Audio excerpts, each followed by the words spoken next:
Thank you, ladies and gentlemen, for joining me tonight. I'd like you to pretend right now that you're a Circle K attendant. You're working late at night. It's right after the 2 o'clock bar rush or people buying their beer. Store slows down. There's only one lonely patron. He buys a couple items, brings them up to your aisle. And when he reaches into his pocket, he's going to pull out his wallet and he says, "Give me all your money or you're dead. Give me all your money or you're dead." Of course, this is fake because I didn't want to scare you that much.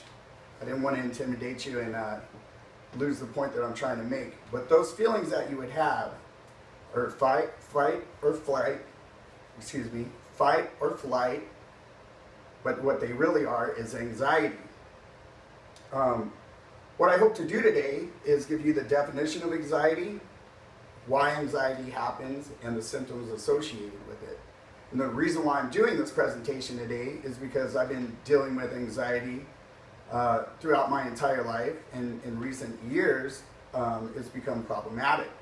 I have seen many doctors, I've seen a few therapists, and it took my own research before anybody explained to me why anxiety happens. And so I'm here today to hopefully give you a few reminders on that. I'd like to start by defining anxiety, and the best possible source that I found was Google. I looked through many different resources, and Google, just by typing in definition of anxiety, had the best definition. It states anxiety as a feeling of worry, nervousness, or unease, typically about an imminent event or something with an uncertain outcome. A desire to do something, typically accompanied with unease. A nervous disorder characterized by a state of excessive uneasiness and apprehension, typically with compulsive behavior or panic attacks. Now I'd like to point over to my visual here. With that in mind, with that definition in mind, let's go back to our example. When the gun was pulled on you, what happened is anxiety. It's a survival instinct evolved in our bodies to protect us. And how does it do that? Well, it helps us by preparing the body for action, by making us more alert and ready to fight or flee. I'll get that sometime tonight. Fight or flee. And so, that can be a positive thing. A negative thing could be the next. It helps by planning ahead to deal with situations that could be potentially dangerous. And what that can do is lead us to mentally scared and apprehensive thoughts. If we think something bad's going to happen, all of a sudden anxiety will hit us. Now, how many people suffer from anxiety? Everybody does, every single day. How many are problematic? Well, according to an article from the Anxiety and Depression Association of America in June 2015, GAD, or Generalized Anxiety Disorder, affects 6.8 million adults, or 3.1% of the U.S. population in any given year. Women are twice as likely to be affected. The disorder starts at an early age. Doctors still are trying to find out how it happens. What they're pointing to is nature versus nurture. And what that is you've either inherited it through genes or DNA, or it was by the way you were raised, by things that happened to you in your childhood or during your life. At this point, I'd like to talk about the symptoms, so I'm going to turn around my chart here. And symptoms of anxiety exist in the body, in the mind, and through your behaviors. We'll start with the body.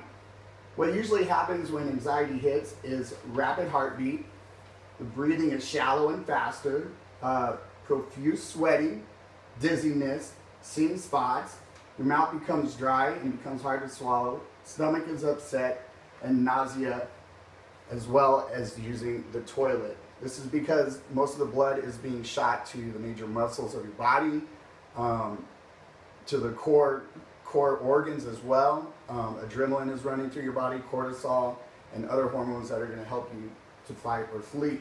Within your mind, you become frightened for no reason, start to worry about things more and more, believe that we are ill, that you're having a heart attack, you can't breathe. Sometimes you just feel like you're just going insane. worry that you're going to lose control, embarrass yourself, or an overwhelming urge to just escape to a safe place, whatever that might be.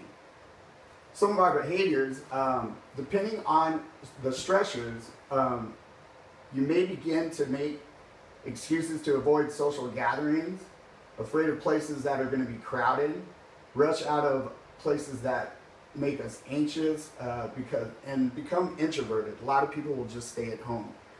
This I highlighted because most people will resort to using drugs and alcohol to help with stressful situations if you are suffering from anxiety. Want to make one last point about anxiety. Everyone has it. Everybody needs it. We need it to cross the road. We need it when we're driving down the highway, if we're driving down Mount Lemmon. We also need it to provide necessities for us. Your next meal. You go to work and deal with anxiety because you need your next meal. You need to pay your rent to have shelter. And not only that, we need it as human beings to grow. If we don't have that anxiety of going out and having harmful or nervous things happen in our lives, then we're not going to be able to grow. So that's where anxiety is a positive thing. So you can see that we have touched throughout my presentation here on the how, what, and why of anxiety. And I hope that I have touched on a few things that you have not heard from your doctor or your therapist or on your own research. And the next time you feel any of these symptoms in your body, your mind, or you have certain behaviors, realize that anxiety is okay. Everyone has it, and it will pass. Thank you. Great job.